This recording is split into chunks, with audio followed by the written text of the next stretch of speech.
Hello, I'm Charles Heimlich, and this is Real Talk.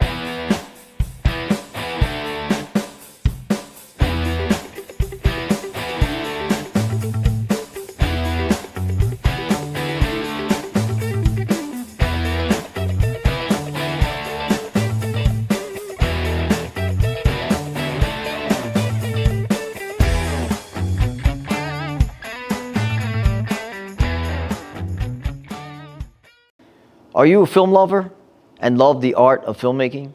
Then join me every Friday from 7:30 to 8:30 p.m. Eastern Standard Time, right here on Real Talk, as we talk all things film with writers, directors, producers, actors, film critics, right here on DMTV. Please follow us on social media and like us and subscribe to our YouTube channel at Ducor Media, and never, ever miss an episode of Real Talk.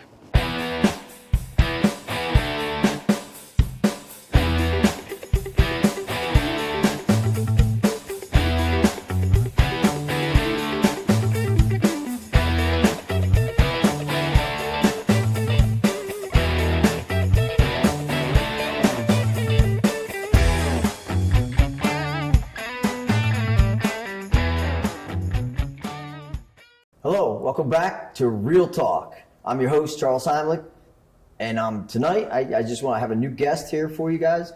And but before we introduce the guest, I wanted to tell you that a long time ago, my teacher had told me that I would never amount to anything, and because I always procrastinate, I told her just wait. Anyway, tonight we're here with a special guest, and she's an actress, she's a singer, and producer, director, editor, writer. She does it all. She's amazing. Let's welcome to the show, Summer Angel. Summer Angel, how are you? Nice to meet you. Nice to meet you. Yes, it's a pleasure. Thanks for having me. Oh, absolutely. You're welcome. Yeah. How was your trip here? Very good. Yeah. It was pretty much like 16 minutes from my house in Upper Darby. Yeah. Well, you're a Philadelphia girl, right? Actually, from New York, but I came to Philly when I had my twins. So. Oh. Okay. Yeah. So Philly is where I'm at now. Interesting. Good. Yeah. And so, tell us about New York. How was it there? It was wonderful. I went to elementary, and I went to middle school and high school there. And from high school, I came to Philly, and I've been stuck here ever since. So originally you're from Jamaica, so tell us a little bit about Jamaica. I'm from Linstead, St. Catherine. I was born at a small hospital called the Linstead Hospital. Okay. And I was pretty much raised on a farmland where we grow citrus products, where my grandfather would sell. So some of the orange juice and maybe some of the grapefruit that you probably was drinking was probably from my yard. Okay. We had a big farm. It was Nice. really, really nice. Wow. Okay, Yeah. great. And they would import it to the United States? Yep, Wow. United States, yeah. That's huge. And all over, yeah. Wow, that's great. That's great. And so when did you come to America from Jamaica? I came to America when I was about 5 or 6 years old. 5. Yeah, I came through Miami at first, and then my mom was always in Philly, so they sent me here, and I stayed with my mom up until I was probably like 9. Okay. That's when I went to New York. Okay. Yeah. Now I understand you actually started singing at 5. Yes, I did. I think it was way before that. Oh. But 5 is when my dad put me up on the stages in front of the Grand Market. It was a place in Jamaica called the Linstead Market. Okay. A lot of people have songs, Kami Yakiga, Linstead Market. They have songs and stuff, but it was a big place where everyone come on Christmas time. And we have a lot of shows and stage performance. And he'll pick me up and put me on the stage and I would perform. And it was really neat, really nice, yeah. That's great. You're fantastic.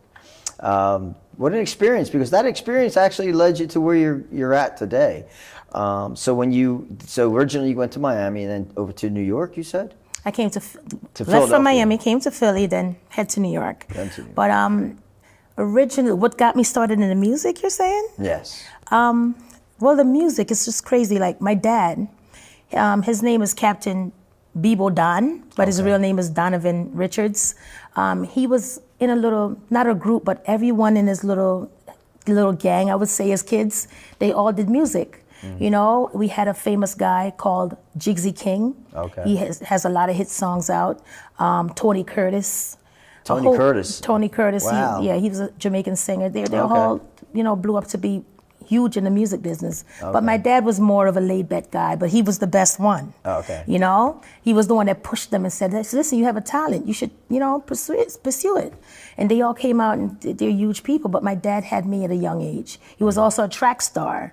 And he stopped everything he was doing just to support me. Okay. And sometimes I wonder if I'm the reason why he stopped music, because, you have to fend for your family and so forth. So he pushed me to do the music, and that's why I just kept doing it. Fantastic. Yeah. Awesome. That's really good. And then, so from there, you went into some acting? From there, I would say I got signed to a label called Wildfire Records when I was in my early 20s. Okay. Okay, I was doing music and I said, you know what, I need that extra push. Doing it on my own as a female, it's tough. Yeah. You got to work and save your money for studio time and everything. I want someone else to push me now because I've came a long way. So I linked with Wildfire Records and he signed me as the queen of Wildfire Records. They were up in Germantown. I did an album with them called A Slice of Heaven, which is out there now. You can buy it on any Dick Station, CD Baby, Amazon. Anywhere you go, you can buy it right now. And they kind of pushed my career as a dancehall artist. And when I got a contract, I did a song with someone from Bad Boy Records called Gina Thompson. She did a song with Big Papa, and the song is called The Things You Do Makes Me Keep Running to You. So it's so crazy. Shaggy, I know you're familiar with Shaggy. Yeah. Shaggy was supposed to be on that album, but the place, the studio, BMR Studios, is where I did my album, and Shaggy couldn't make it. Oh, wow. And the girl, imagine Bad Boy Records girl is in there saying we need a dancehall artist, and the producer called me and said, Summer, I have a gig for you. You need to get your butt down here now. And I left, and me and Zim Production, we were filming something, and I went with my camera guy, everything, and we did the song called, Jesus, what is the name of that song? I totally forgot it so long ago. But Jesus. But we did the song. Sorry, it'll come back to you. Yeah, I can't even remember it. It's so long ago. But it turned out really good. Okay. But guess what? That one song, when she took it back to the label, I think she was a part of Jive as well, Jive Records. Oh, okay. When they heard me on that track, they said, we want that woman. We want that girl to do a full album. And you remember the Laugh House? A little bit, yep. Downtown? Well, Rob Milbank, he owned it. He's Jamaican. Okay. He was the one that produced that song that I went on the record with. Anyway, so he called me and said, Summer, Jive Records is interested in making an album with you, but I know you have a contract with Wildfire Records. I said, I'll talk to them.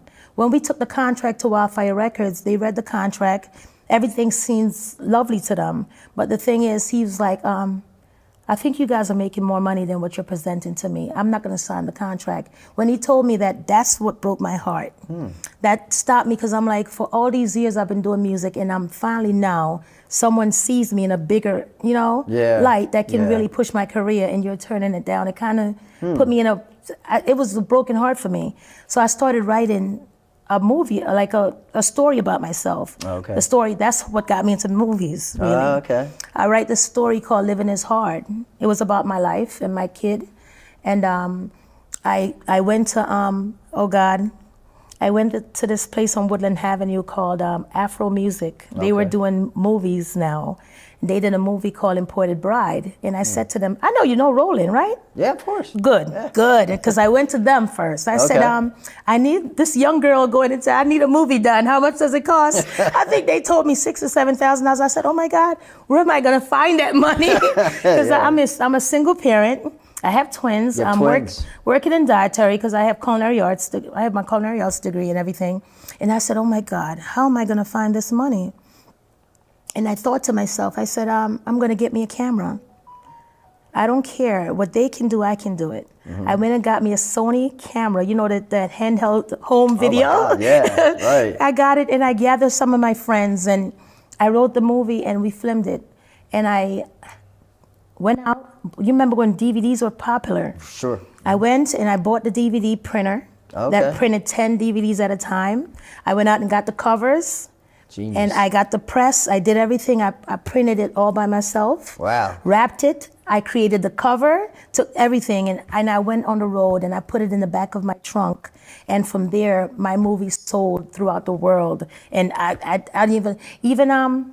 had Bob Marley friend in it. Oh, wow. His name was Cap Marley. Oh, okay. But he passed a few years back and stuff. But it got really popular, really, really popular. That's impressive. Very impressive. And you did all that by yourself. Did you look up how to do that kind of stuff, or you just figured it out? No, it's so crazy. You know what? I download Window Movie Maker. Oh, okay. I knew nothing about editing, but I said, oh my God, I forgot.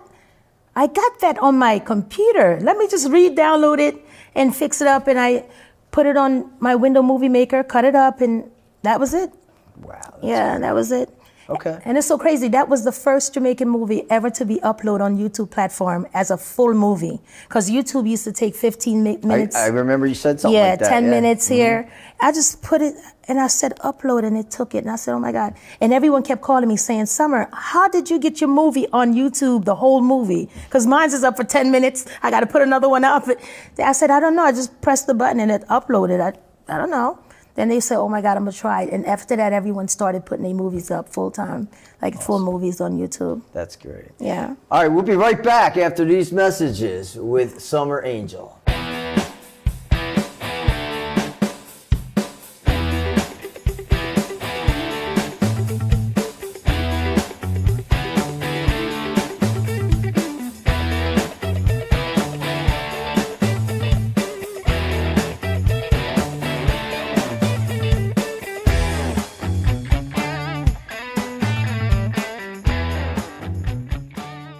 Welcome back to Real Talk. I'm Charles Heimlich, and we're here with Summer Angel. So, real quick, I just wanted to ask you this. So tell us how you got your name, Summer Angel. Oh God, I knew you were gonna ask that. That's pretty easy. Well, listen, in school, when you're at lunch, how the kids will rap and do that stuff on it to make the beats on the table. Yeah, right. So I was the one that was always rapping. It was me and about 2 other girls. Okay. And they said, oh my God, that's hot. That's hot. You know what? We're going to call you Summer. So I picked up that name in school. But Angel now came along when I was in New York in the Bronx. It was a big time producer named Billy Slaughter. He's very popular in my community. Okay. He took me under his wings. He used to take me to the studios, Don Juan Studio in Brooklyn. Okay. Those are like famous places. Yeah. And he had a sound system called Love Angel Sound. And that's how I catch on to the Angel. So my name is Summer Angel because of the sound system. Wow. Really, yeah. Summer Angels. That's how she got the name. That's great. That's great. Yeah, that was a good question. Thank you. So tell me more about your singing, and are you still singing? Are you looking to do more stuff with that? Am I still singing? I don't know. I want to. I want to. Okay. But I think I just, like I told you, I have a broken heart for singing. Because of that contract situation? Right. Okay. I worked so hard for many years, and I just feel like, no, I just don't want to get into it anymore. So me writing and being in front of the camera now is my new hobby, I should say, yeah. Right. Well, you're good at all things, so that's great. So let's talk a little bit about from the singing career and moving into the acting career. You've always been behind the camera with the singing, so you got used to that, right? Mm-hmm. And then when you left New York, you came to Philadelphia. Is that when you started doing more acting? I literally started acting when I told you about the music. My record label kind of gave me that bad feeling, like I said. And I was at my job. And on my lunch break, I was writing my life story. Oh, that's right. I was actually writing a book about my life called Living is Hard. And when I finished writing, I said, oh my God, I should film this, That's when I contacted, the librarians to help me shoot it. Okay. But that's really why I started writing, because I love the music. I wanted to write about my life as how did I get my name Summer Angel and the struggle with my kids, being a single parent. So that's why I actually started writing. The movies came along after I actually wrote that book. It's from a book called Living is Hard. Yeah. Living is Hard. And now, is that actually a book? Is it out? No, I turned it into a movie. Right. So, when I was done, I was like, so we didn't ever get the book. no, but trust me. We'll look for the book. That's coming next. Right. So great. Now, so speaking of that, you actually are very private, I understand, and so am I. So I understand how that is, with your acting and stuff like that. Well, we're open books, but yet we're still very private. And so tell us a little bit about your privacy and how do you deal with that as a role model to your family and things like that. It's so crazy. I like that question. It's crazy. I have so many popular friends, and a lot of times, sometimes we're in the same room and they're online going viral. And I'm like, how did you do that? You've been with me all week. I know, yeah. And I'm never in that light. Okay. I've never ended up on this popular page called Pink Wall, when they write about you and stuff. Okay. I think my life is very sheltered. I'm open to the public as far as my music and my music. Okay. But when it comes to my personal life, my relationship, my children, things are very private. Okay. Like a lot of people see me, but they don't actually know me. And by not knowing me, they'll hate on me because they think I'm stuck up. But it's just because I'm not open. Sure. Exactly. And they don't know how to, and they judge you. They prejudge you. Yes. Yeah, that's a shame. Or she thinks she's all that. She's this. And it's not that story. It's just because I'm more sheltered with my life. Because what I want you to know is what I put out. Exactly. And I have the same situation with me, like I don't put my kids out there at all, and they just, everybody, you're right. They prejudge you and they think you're this and this and that. When you're not at all. So yeah, that's tough. That's tough. And it's so crazy. I live in Philadelphia, but it's like I'm not even here. Right. Because when you're doing music and movies and when you're writing and directing, you can't be out there every day like everyone else. You have to kind of, when you're doing something big, you want to show yourself. Right. You can't be out there every day like a normal person. And I think a lot of people don't understand that. I think that's the thing. That's why I shelter myself, because you don't want to get stale. Right. Right. Yeah. Oh, always. Yeah. Right. That's true. You want to stay sharp. And you got to keep, and it's important to keep a certain amount of privacy too, so that your family is protected and things like that. So that's why I don't let my kids on any social media. Right. And I don't post my children. See, I don't either. Only on my birthday, maybe I'll post my kids. I don't post my kids. Good. Yeah. Smart. That's smart. You shouldn't. There's a lot of safety reasons for that as well. So, but do you do any martial arts? It's so funny. I think a scammer called me years ago to do a martial art movie in Texas. I was like, he's seen my body type, right? So I was like, yeah, he called me. I was with my PR person. Summer, I want you for a martial art movie. So I gave him the time of day to talk to me because I wanted to see how far he was going. With Chuck Fender. Oh yeah. Okay. He even mentioned that guy. I was like, okay, this guy must be serious, but it never happened. Yeah, but no, martial arts, no. I love the movies to watch it, but I never actually. But never really did it. I don't even like to go to the gym. Oh, but you say gym, I said, I'm not your friend anymore. That's good. That's good. Yeah. So tell us a little bit more about who Summer Angel is. Who are you? Who am I? The guy's name is Sugar. Who am I? I'm very calm, collective, smart. Brilliant. I wouldn't say brilliant. Extraordinary. There you go. It's like I'm a very calm person. I have a lot of things on my mind at all times. Right. Even when we're talking, I'm thinking of something else. Yeah. Trying to think, oh, how do I get out of here and get off this set? I just don't want to be here. Psych. But I'm a very easygoing person, loving, funny. I like to do a lot of jokes with my friends, and stuff like that. And I like to make people feel good about themselves. Awesome. Yeah, and I'm a pro bully. I don't like people bullying people. I don't like stuff like that. As far as what's going on with Russia right now, I hate it. Not saying I hate, Russians, but what Putin is doing, the situation, the situation, it really hurts me a lot. Nobody's happy about the situation. It's not good. And speaking of bullies, I am a martial arts guy, and I teach anti-bullying techniques and tactics. So, that is big. It's huge today, especially in schools, because a lot of these kids, even adults, we all get bullied. You know, like you were saying earlier about how people treat us. You're right, because I was. getting bullied. I don't know if I'm still getting bullied. This is recent. It's another guy here in Philadelphia doing the same thing I'm doing. Okay. He's new to it, and he bullies my work. Wow. Jealous. Yeah, Jealous, he puts stuff up online about me all the time, and it really kills me because I didn't see it because I'm not on social media looking. I just post and leave. But everyone sees me saying, you know, this guy's putting up a lot of things about you, bad things, telling people not to come to your movies and just talking down on you. Instead of, if he sees that you need help as a man, you should help a woman, not put them down, you know? Yeah, right. So, I've faced bullyism, or that's what you would call it. Yes. Yeah. I think I'm facing it now, actually. Yeah.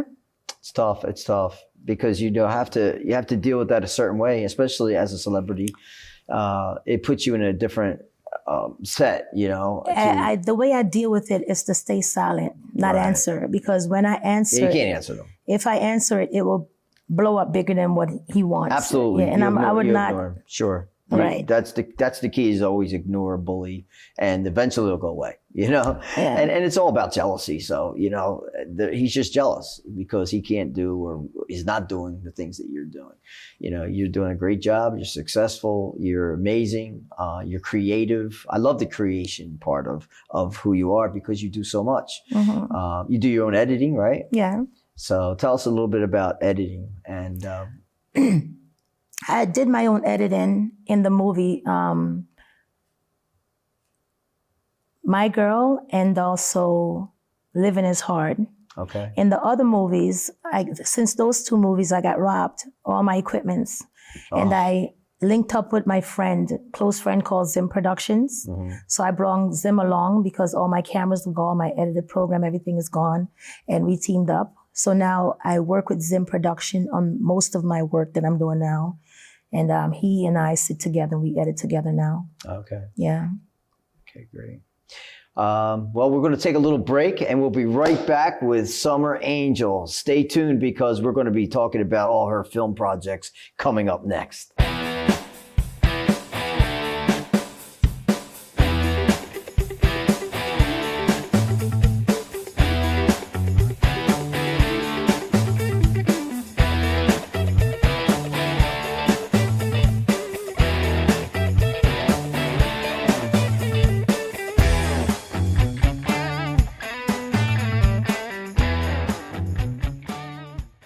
Hello, welcome back to Real Talk. I'm your host, Charles Heimlich, and I'm here with Summer Angel, and she's going to be talking about a little bit more about your acting career now. So tell me basically what inspired you?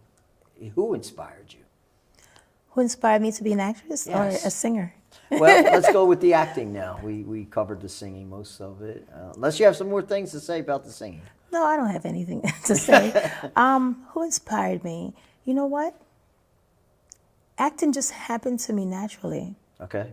Yeah, but I used to watch Angela Bassett's. Okay. I'm a fan of her work and so forth. But acting is something that just came and it just happened. So your natural building. Yeah, and it's so crazy. I don't try to watch other people act because I don't want to mimic what they're doing. I want to be original. I watch myself and I critique myself and try to make myself. A lot of work that I've done, I said, oh my God, I could have done that better. I was in this movie with Tonto Deke. She's a Nigerian actress. Okay. I played her best friend in Tears of My Joy. Okay. It's a Nollywood film. And I watch me in that, and every time I watch it, I'm like, oh my God, I could have done better. Maybe I was starstruck by her or what? But I said, oh, I could have done better. But the part that I play in Tears of My Joy was meant for a white woman. Okay. So I knew that the director wanted a white woman, but my people wanted me in that movie. Okay. And that's how I pulled it. So I was a little nervous, wondering, I hope he's happy with me, you know? Right. So it was one of those feelings. Yeah. But you pulled it off. I'm sure you pulled it off. You have to judge that. And I will. Yeah. But you know, we're our own worst enemies and critics. I do the same thing to myself. And in fact, I was talking to a couple of my friends that are actors, and you know, and I tell them I don't watch TV. I don't watch movies because I want to create me. Yeah. You know, just like you said, and they're like, no, you have to watch this guy and this guy No. and this guy. But, Then you're gonna sound like that guy. yeah, and I and who don't want wants to. another guy? Right, right. Yeah. So what kind of projects have you been in? And so start telling us a little bit about your film career. My film career, it's a hobby It's a hobby. that got serious. Okay. I still consider it a hobby, but my family and fans, they want me to push it because they're more amazed of the people, the numbers that's viewing me and that Okay. actually come out to support me. Because like I said, I don't go anywhere. And when I'm doing a premiere at a huge theater to fill 200-300 people, they're like, why is she doing that? She doesn't even support people. Why is she doing that? I never listen to anyone. Right. I always say, you know what? As long as my actors come and watch themselves on that screen, I'm happy. Yes. I don't care if anybody don't show up. My actors means a lot to me because a lot of times, remember, we're doing low budget films. Right. And sometimes you can't afford to pay somebody to work. Sure. For them to show the hours of dedication to study and to be on set, doing their own makeup, you know, I appreciate that. So I want everything to be big and extravagant. Absolutely. I pull out the limo. Nice. I put them in the Wow. theaters. Oh, that's and we beautiful. come out and I promote, and when I turn around and look at the audience, tears come to my eyes because they come out and they fill the seats. Okay. And I don't think I've ever thanked them for the last premiere I've done because I couldn't go live for some reason on my page. Okay. So I just want to thank everyone that came out to see 3 to 11. Well, thank them. Yeah. Say it. Thank you for watching 3 to 11. And if you haven't seen it, make sure you do. Make sure you do, definitely. Yeah, 3 to 11. I want to check it out too. So. Let's Three- talk about it again. 3 to 11 movie is about a man with dementia Okay.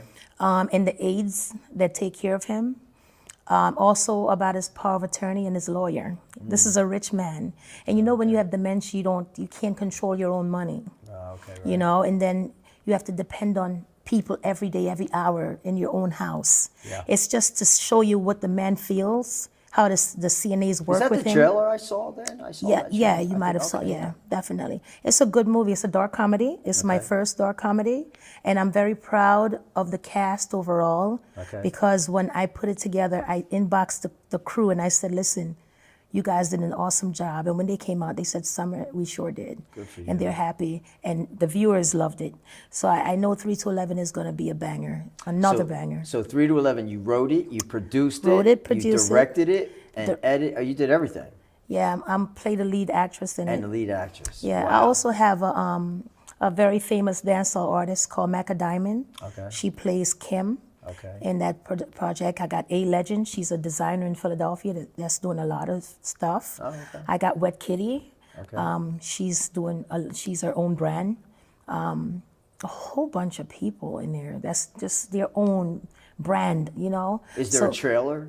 It is a trailer. They can watch the trailer now on YouTube, or Okay. they can even go on my Instagram page, Summer Angel Production.